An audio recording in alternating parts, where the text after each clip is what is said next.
JD is here. Let me share my screen, PowerPoint presentation.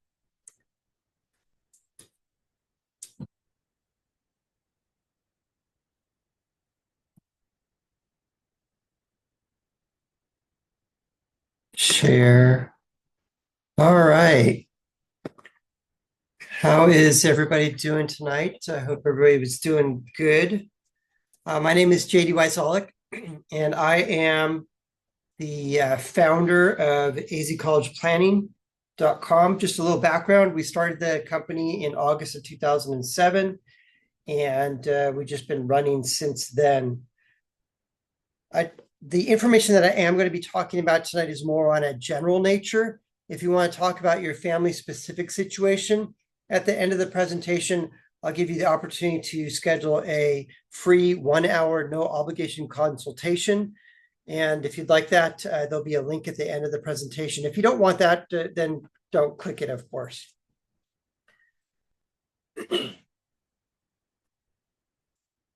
So I like to call this talk, You Don't Know What You Don't Know About College, but What You Really Need to Know About College, or How to Not Go Broke Paying for College. The first thing is, it starts with a college ranking system. And you're probably familiar with some of these publications, US News and World Report Best Colleges, or Forbes Best Colleges, or Money Magazine Best Colleges. There's a dozen different periodicals that have these college rankings in their publications. And you probably heard, oh, this college is ranked number 1 in biology, or this college is ranked number 17 in engineering, et cetera, et cetera. Here's what you need to know about the college ranking system. First off, it is extremely important for the college, okay? And because it's extremely important for the colleges will do whatever they can to manipulate that data. So let me explain. Have you ever asked yourself, why would a college give out a scholarship? Is it because they're kind and generous? Or is it because they want or need a specific student? Whenever a student applies to a college, every college asks this of every applicant. And that question is, how will this student impact our rankings? Positive, neutral, or negative? If it's negative, forget it. We're not going to even admit that student. If it's neutral, well, maybe we'll admit the student, and then maybe we'll give them a teaser scholarship or something. If it's positive, then the college is going to bend over backwards and do whatever they can to recruit that student. And how they're going to recruit that student is by offering scholarships. So whenever there is an upward trend in any category that's ranked, that attracts more attention. And I love the rivalries that go on between certain colleges. ASU and U of A, UCLA versus Berkeley. The college rivalries are fun. This last year, UCLA knocked Berkeley off the podium and became the #1 public national university. Because of that, they had a huge influx of applications, and they had 149,900 students apply in 2024, and the application fee is $80. So if you do the math, 145,000 times $80 is $11.6 million that was generated just in application fees. So college is big business. And now that you know this, you can position yourself to win. Because application fees bring in tens of millions of dollars, colleges will do anything they can to manipulate those rankings. So let me tell you a story about one of my students, Lynn. Hi, Lynn. When Lynn and her dad came in for the initial free consultation, I asked this question, and when you come in, I'm going to ask you the same question as well. And that is, what colleges on your list? Do you have any dream schools? So Lynn's dad says she's going to go to NAU because that's all I can afford. And I said, play the game. And part of playing the game is applying to somewhere between 6 and 15 colleges. We don't want to apply to too few, and we don't want to apply to too many. And I'll kind of explain that as we go through these slides today. Well, we helped her with her essays. We showed her how to write a really standout essay. We helped her with her applications and showed her how to maximize all the real estate that's available on the applications. We showed her how to properly market herself and sell herself to those colleges. So those colleges identified her and said, yes, this is the student we need. And the first school that admitted her was Willamette University in Oregon. She applied to, I can't remember, 6 or 7 colleges. She was admitted to 5 of them. And then 2 of the colleges fell off the wayside for one reason or another. And it came down to these 3 colleges, Willamette University, Whitman College in Washington State, and NAU.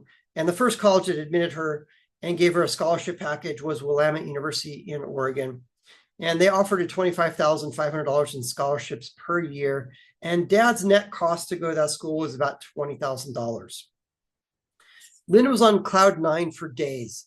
Dad, not quite so much. I still got a $20,000 per year gap. Well, the second school that admitted her was NAU, and NAU gave her an okay aid package. After all the scholarships and everything else that was being offered, Dad's net cost was $10,650 for her to go to NAU. And Dad says, I could do that. I'd rather not do that, but I could.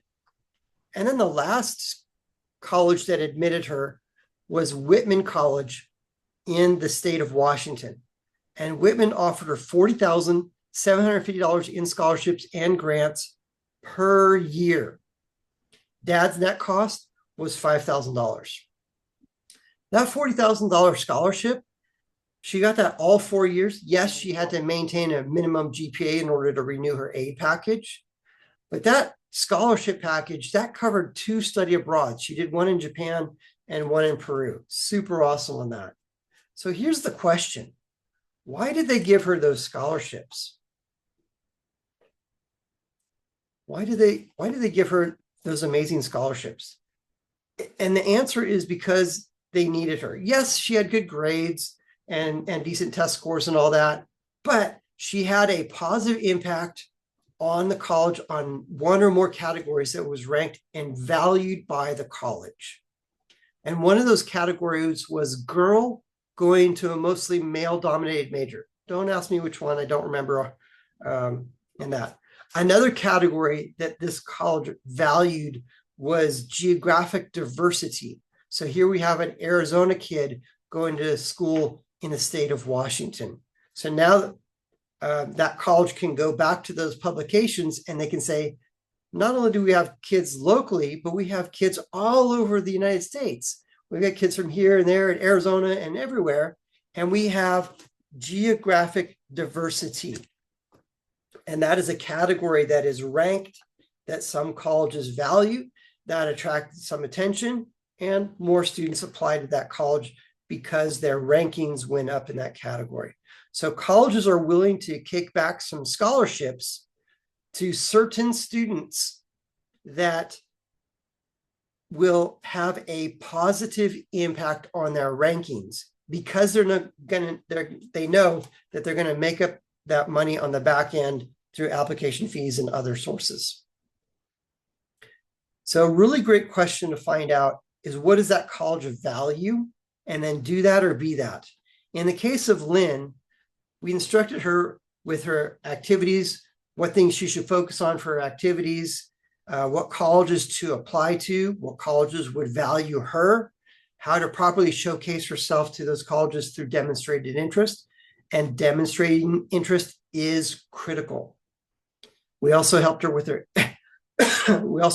essays, how to follow up, and she did all the things that those colleges value. The result was amazing, and as I just showed you, it was an amazing scholarship package.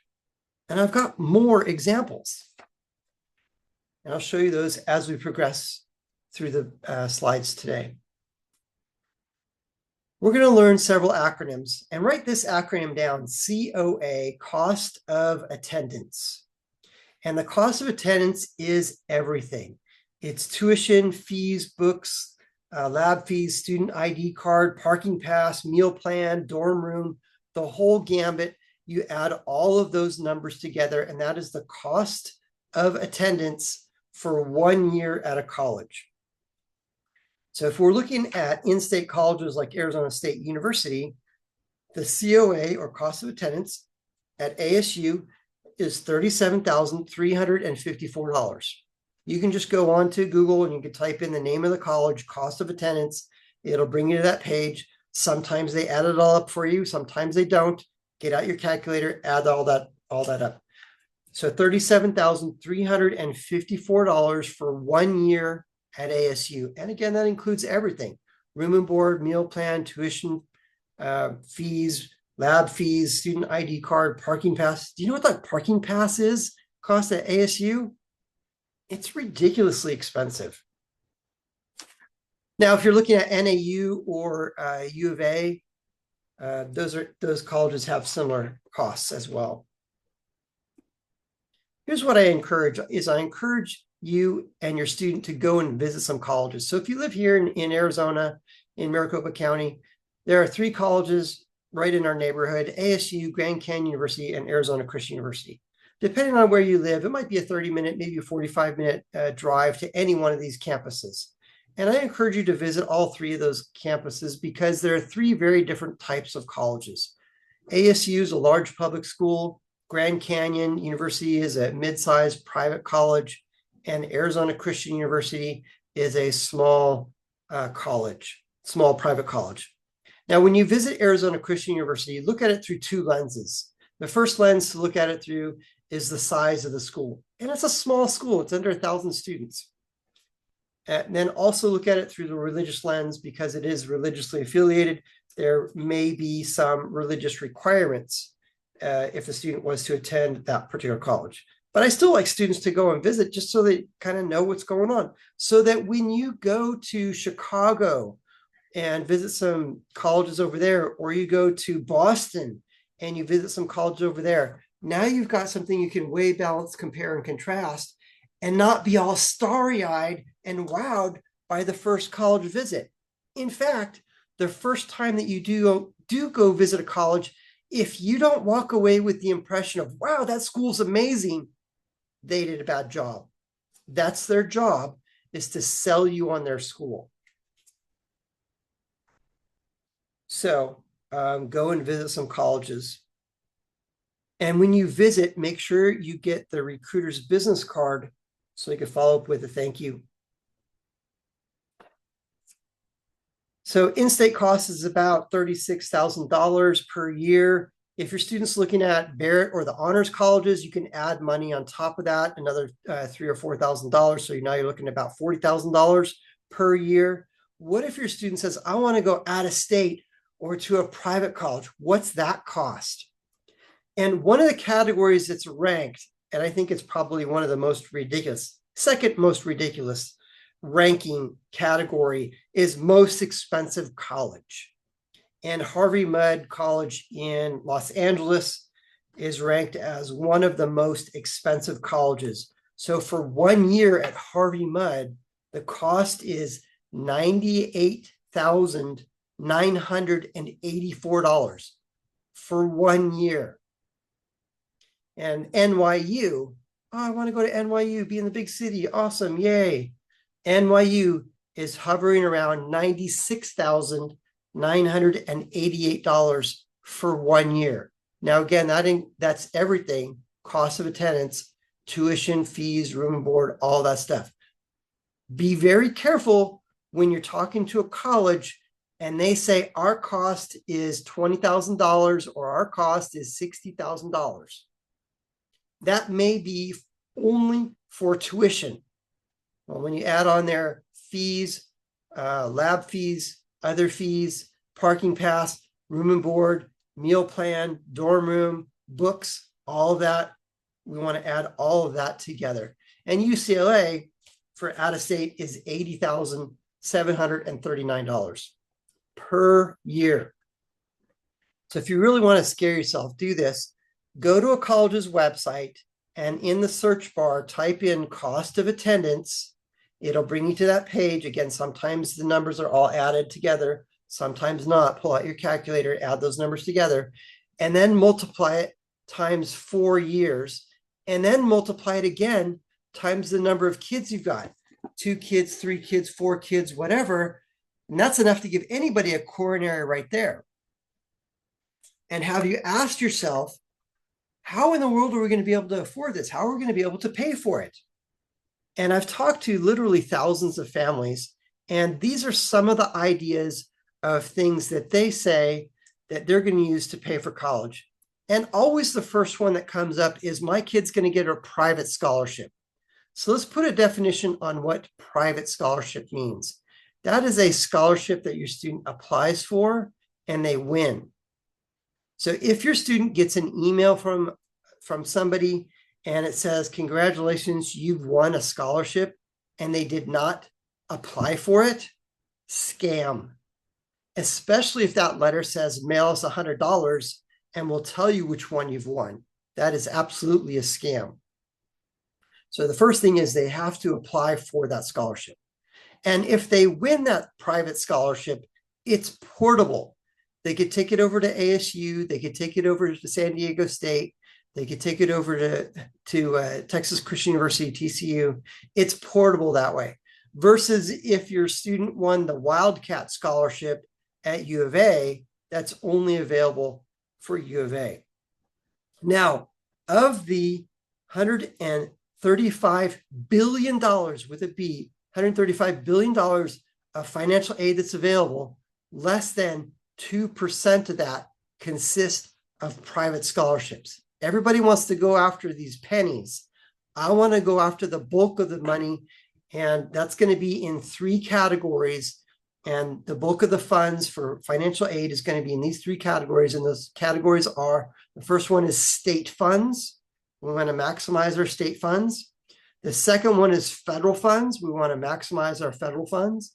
And then the third one, which is the biggest kahuna of all 3, and that is the college endowment funds.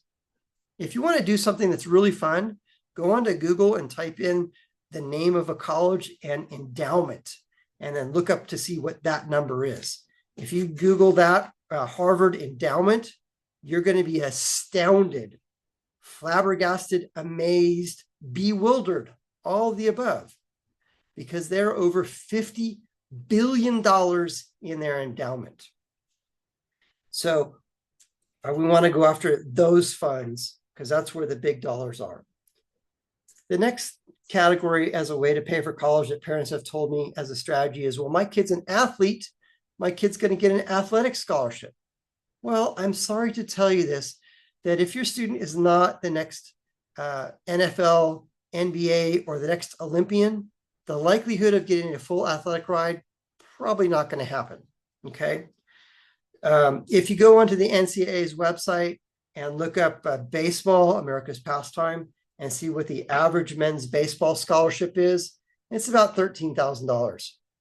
I'm not going to say no to 13 grand, but where's the remaining $80,000 going to come from? Or worse, that $13,000 might be split up between 3 or 4 or 5 players. If you want to go after the big money in athletics, football and basketball, those are the 2 moneymaker sports in colleges. And those particular sports tend to have the better scholarship packages than that.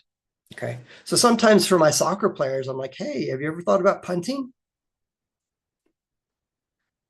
The next strategy as a way to pay for college that some families have told me is, we've saved some money.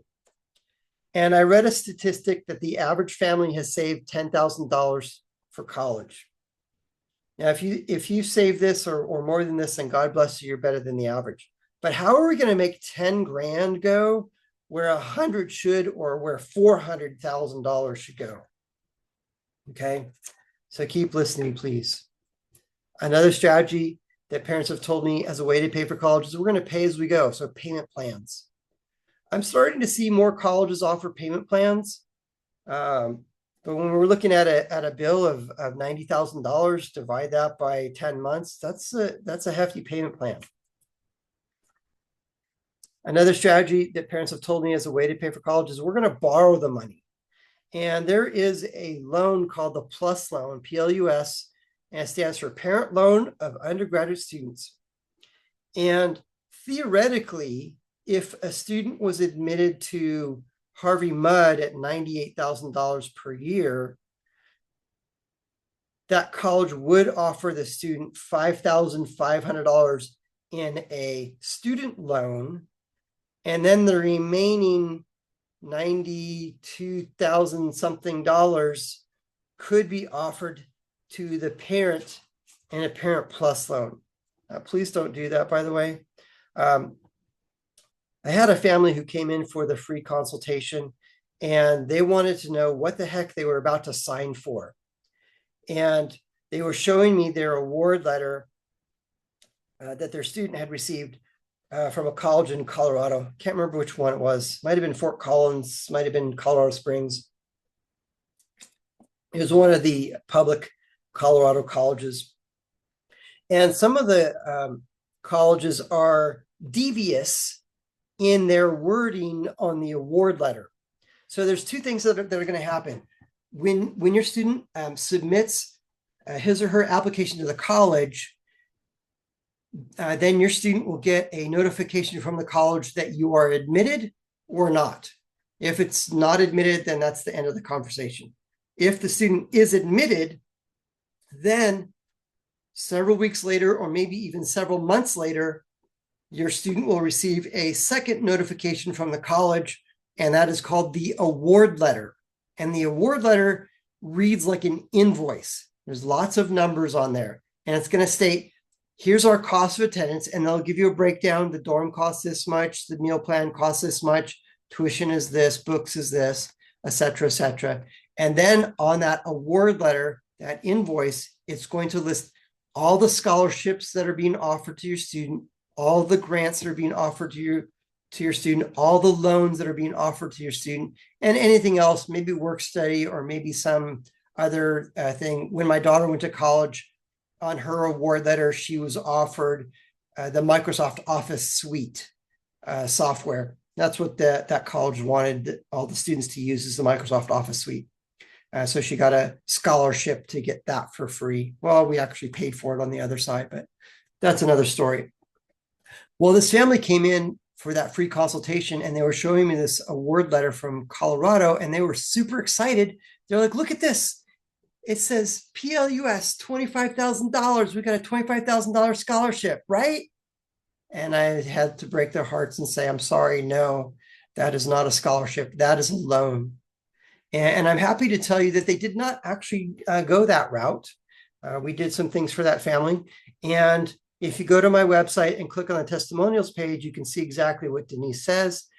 Her daughter, Courtney, went to a private college. And not only did Courtney graduate 100% debt-free, the parents didn't take out any educational student loans either. And that's exactly what we want our families and our students to start, is with as little or no student loan debt. The next strategy as a way to pay for college is using an equity line of credit or use equity in your house. I'm not going to go into the details on that. You kind of know how that one works. And then the last one is liquidate retirement accounts. Please do not do that. Retirement accounts are for, as stated, they are for retirement. That's pretty much the end of the depressing portion. I tell you this to kind of give you a reality check. Don't throw out a college based solely on the sticker price. If you look at a college like Pepperdine in Malibu, California, yes, I want to live there. If you're one of the lucky ones, your dorm room overlooks the beach, yes, I want to live there. One of the PE classes that they have at Pepperdine is surfing. Yes, I want to live there. When you look at a college like Pepperdine, their sticker price is $95,000 a year. And you're going, holy cow, how can we afford that? Don't throw out the college based on the sticker price, because Pepperdine has $1 billion in their endowment. And they have been known to be generous with some scholarships with certain students. And that's where we come in. azcollegeplanning.com is we help show your student how to be that certain student where that college tags your student, says, yes, we need this student. So because private colleges know that they have to compete with in-state costs, and if a college really wants a certain student, that college will make it feasible for your student to attend by offering scholarships. As the example I just showed you with Lynn, and I'll show you a few more examples as we progress. So this is where we excel. AZ College Planning, we excel in helping students and showing students how to properly present themselves to colleges so the college says, yes, we need this student. And we'll help them and guide them with the things to do. We'll help them really craft their essay so they stand out in a sea of applicants. And our essay coach is just fantastic. So don't throw out a college based solely on the sticker price until we've looked at all these things. Sometimes these really expensive private schools can be very generous with scholarships, and it could be cheaper to go to an out-of-state private college than it could be going in-state. And I'm going to show you an example of that. Here's a really important question to ask. What is the average timeline for students to graduate from your college? How long is it going to take my kid to graduate from your college? If you look at many of the state colleges, a majority of them, the average graduation timeline is 6 years. It's taking these kids 6 years to graduate. So on my website is a link. You can click on that link and type in the name of the college. It'll give you this information. And it shows ASU. Whoops. I went too far. There we go. It shows that the average graduation rate at ASU is 66%. 6 years to graduate from ASU at 35, 36, $40,000 per year. If your student's in the honors program and it takes them 2 extra years to graduate from ASU, that's 80 grand. You could buy a nice Porsche for that. The question is, why? Why are these kids taking so long to graduate? One of the reasons is because they apply for a class. I need to get into the 100 level class before I can get into the 105 or the 200 level class. And some of those lower level classes fill up fast. And if that class is not offered the next semester, they have to wait until the next year for that cycle to come back around. That's one reason. And I've got a strategy on how to get into those classes that are full. We could talk about that later on. Another reason why is because they flip-flop between majors. This week I'm a biology major. No, philosophy major. That sounds really cool. Architecture? Yeah, no, I'm undeclared. Every time a student changes majors, that pushes the graduation window out further and further. So what we do at AZ College Planning is we can help. We have an award-winning career assessment tool that we'll be happy to plug your student into. And that career tool is going to ask questions. Do you like to do this? Do you like to do that? And it will generate a list of occupations based on how your student answers those questions. And there are a lot of really good career assessment tools that are available. Whether you use mine, which I think is one of the best ones because 80%, 70 to 80% of the colleges use the same one as I use, or if you use someone else's, the question always comes up, now that I have a list of occupations, what do I do next? And that's what we figured out at AZ College Planning is we show the students how to research any occupation, any career, so that when they do go to college, they're more solidified. This is the direction I want to go into, and they're less likely to change their major and change their mind. And they'll graduate in 4 years or less. And that's our goal, is for them to graduate in 4 years or less with a viable degree that they can go out and become productive members of society and live whatever lifestyle it is that they want to live, and not live in mom and dad's house for the rest of their life. So here's my story. Yeah, that's me. That's my high school senior picture. when I met with my guidance counselor, I walked into her little tiny office and she says, "Hi, JD. Hi, Miss Nuss. How are you?" I'm fine, thank you. And sit down. Okay, I sat down. And she says, "JD, you're a good artist. You should be an art major." I said, okay. Okay, next. And that's how much time I spent with my guidance counselor. So no offense, guidance counselors are overworked, overbooked, and all that. And I went home and I thought about it for all of about 37 seconds. I thought, artists don't make any money. I've got to do something else. And I stumbled upon graphic design. I'm like, graphic design, that sounds fun. That sounds cool. So I started to, I didn't really do any research with it. But I was talking to a friend of mine at college at Biola University in Los Angeles. And I said, and he says to me, "JD, you got to come to this college. It's so awesome. So awesome. We have the most amazing beach bonfire parties." And they were fun parties. "And the girls here are super cute." I'm like, "Yeah, I like that." And then I asked, "Do they have a graphics department?" And he says, "Yeah." And I said, "Dude, I'm in." And that's how much thought went into me picking my career, my major, and all that stuff, and my college. Well, what ended up happening is I ended up getting an internship at a graphics house in my junior year of college. And I highly recommend that your student does that as well. Get an internship while they're in college, but don't wait till your junior year. Do that in your freshman year. Well, in my junior year, I figured out I don't want to do this the rest of my life, and I had to reset and all that stuff. So, yes, we can help with identifying majors and careers, and we also help with identifying which colleges your student would really stand out at and has a higher probability of admission and has a higher probability of scholarships. There are two main financial aid forms.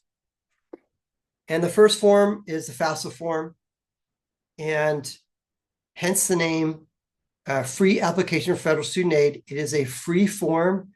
You don't have to pay to submit it. There are some websites that will ask you all the same data that's on the FAFSA, and then they'll ask you, "Hey, do you want us to submit it for you? Pay us some money." So it is free. And for some high schools, they'll have a financial aid night, and they'll tell all the students, "Go fill out the FAFSA form. It's on studentaid.gov/FAFSA."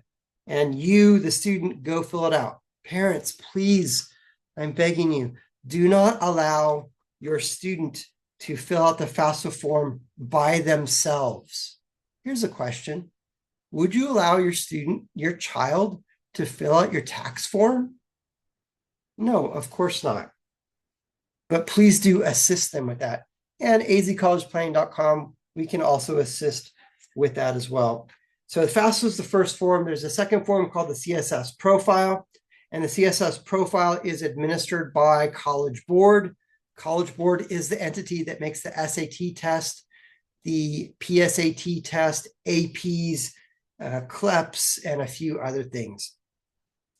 The primary differences between the CSS profile and the FAFSA form is that every college is going to require the FAFSA.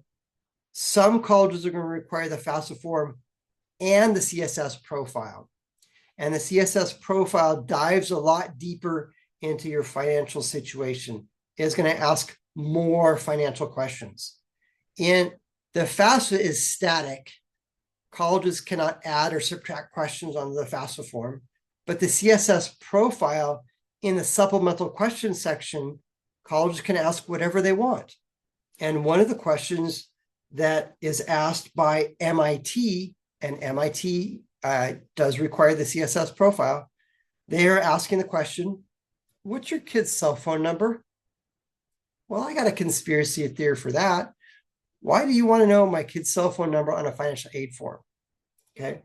Another question that some colleges are asking on the CSS profile is, "What's the make, model, and year of your vehicles?"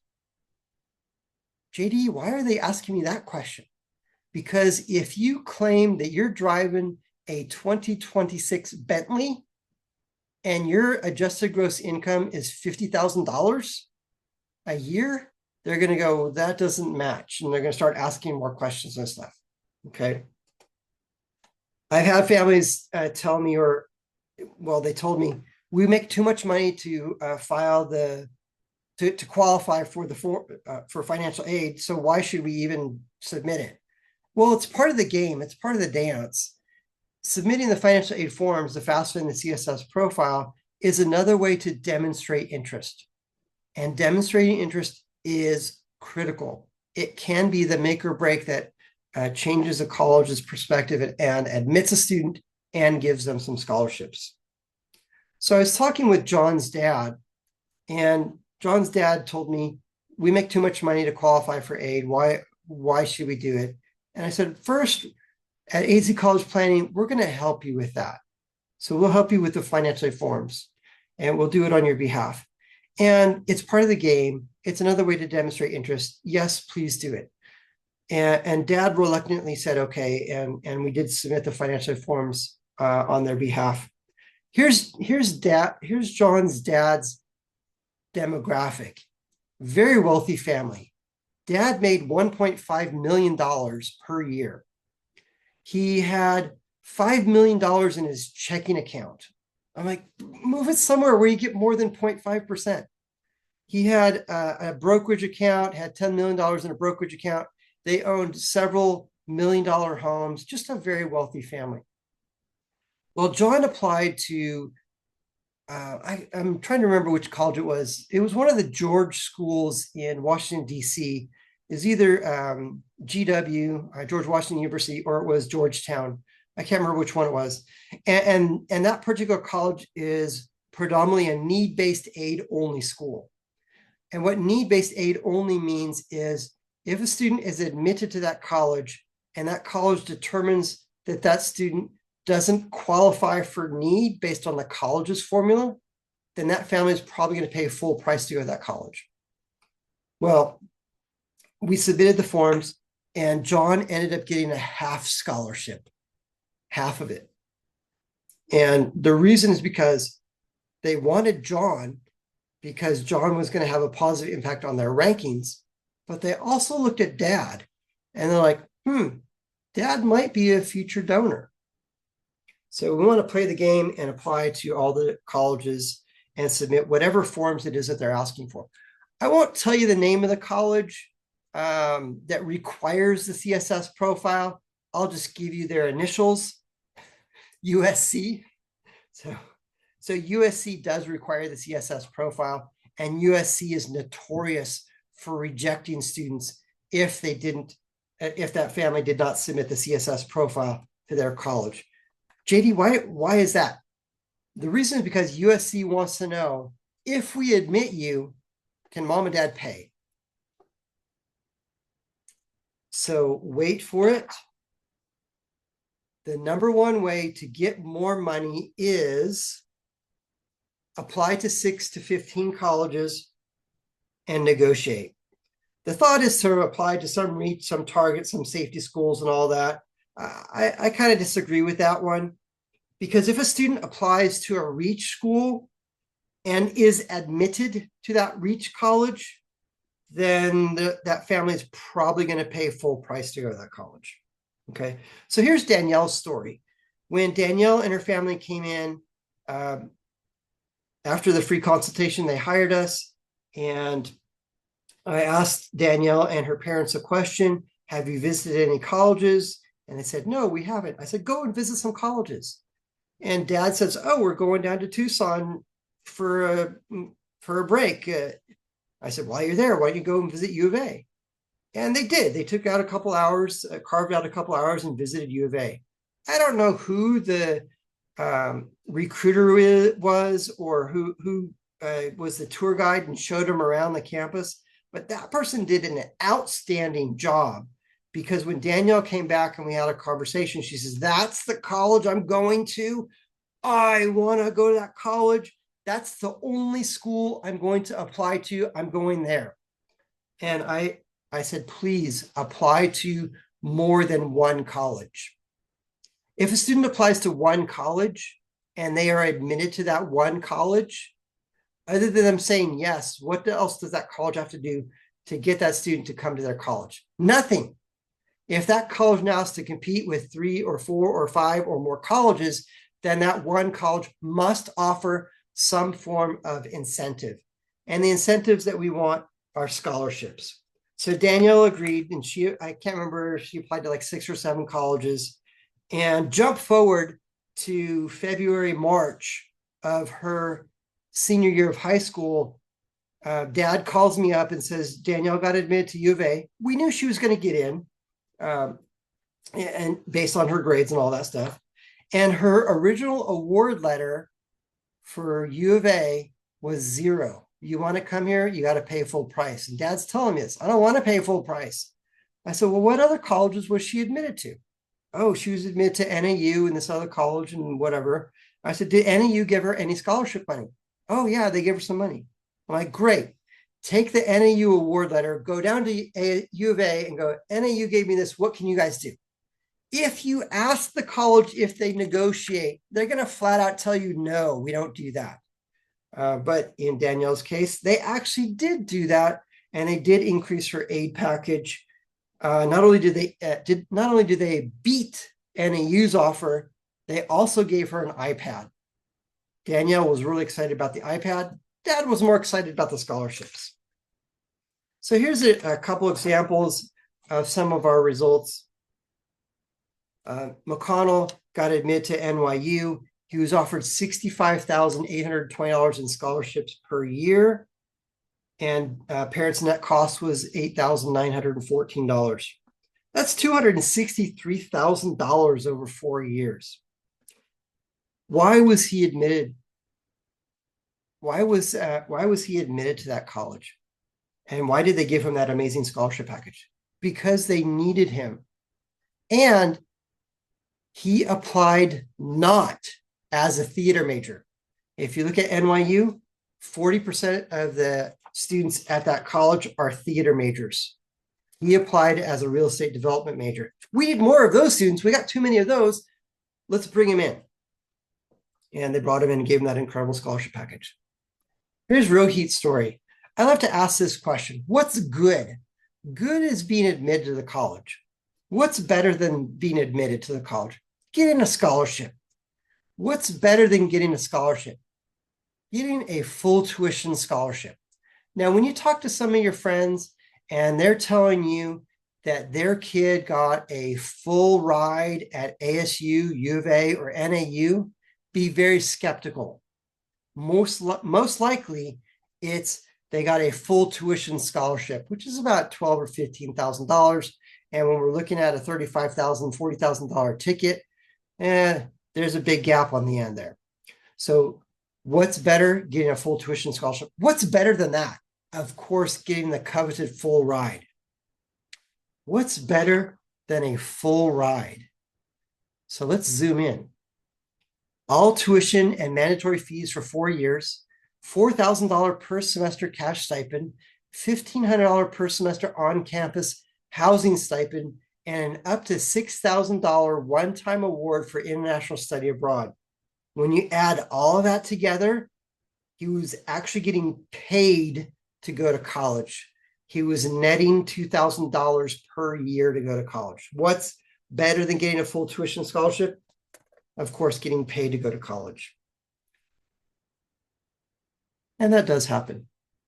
Here's another example. Nicole was admitted to WashU. She was offered $45,465 in scholarships per year. Parents' net cost was $11,000. And they looked at her. Yes, she had good grades and all that other stuff.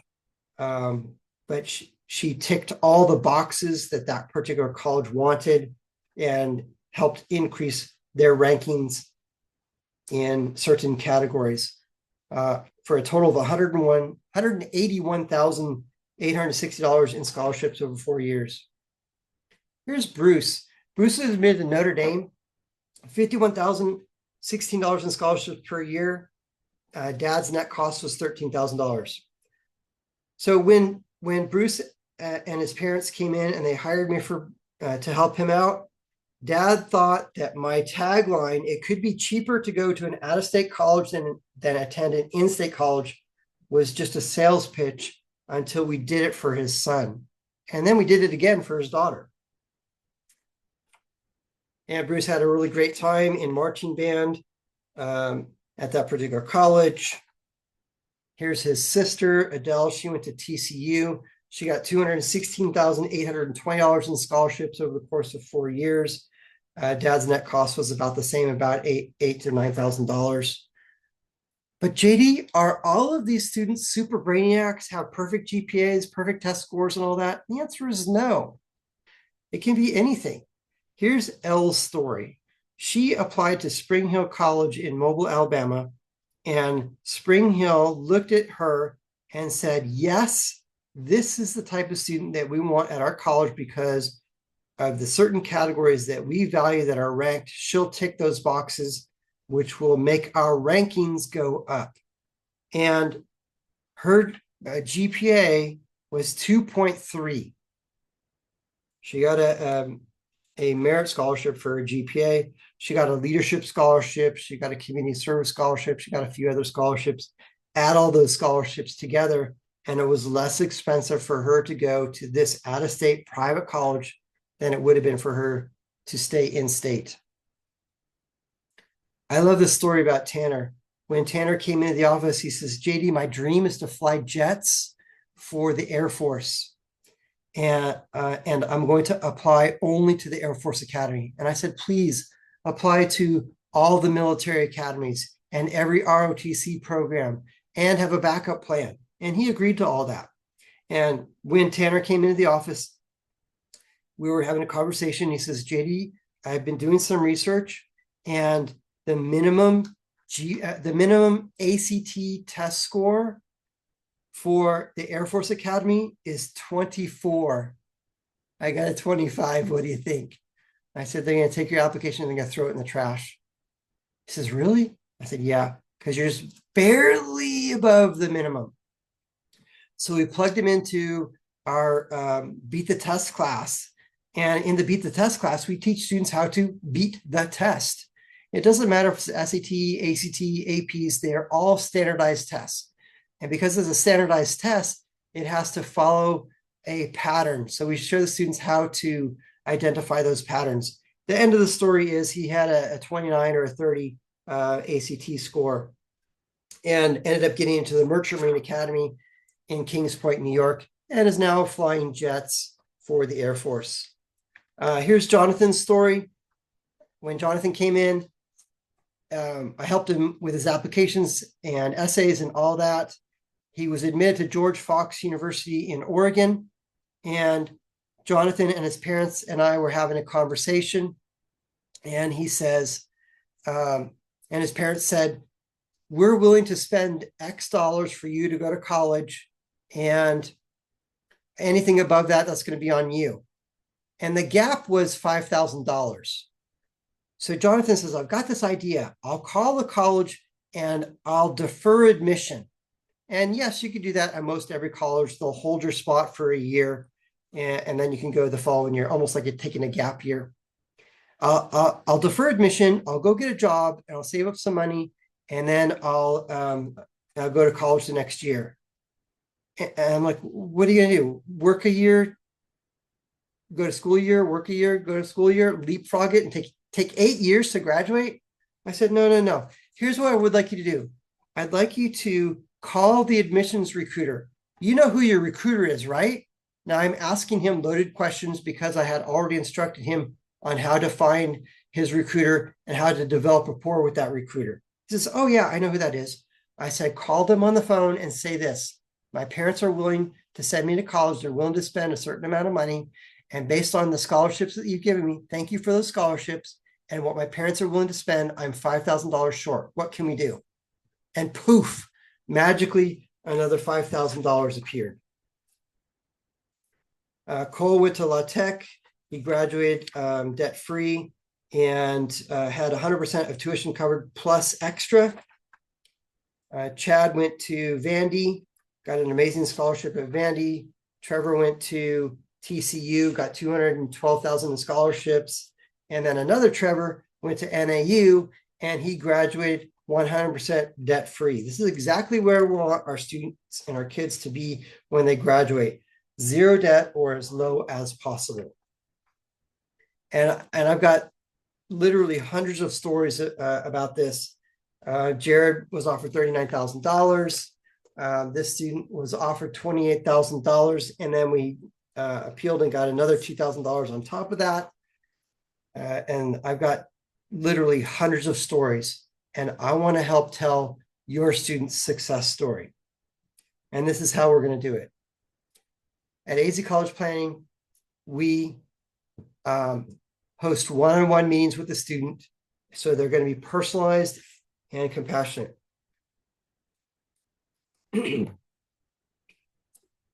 And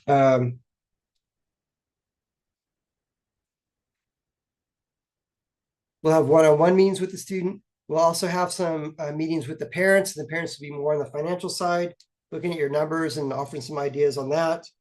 And I also host a variety of different classes.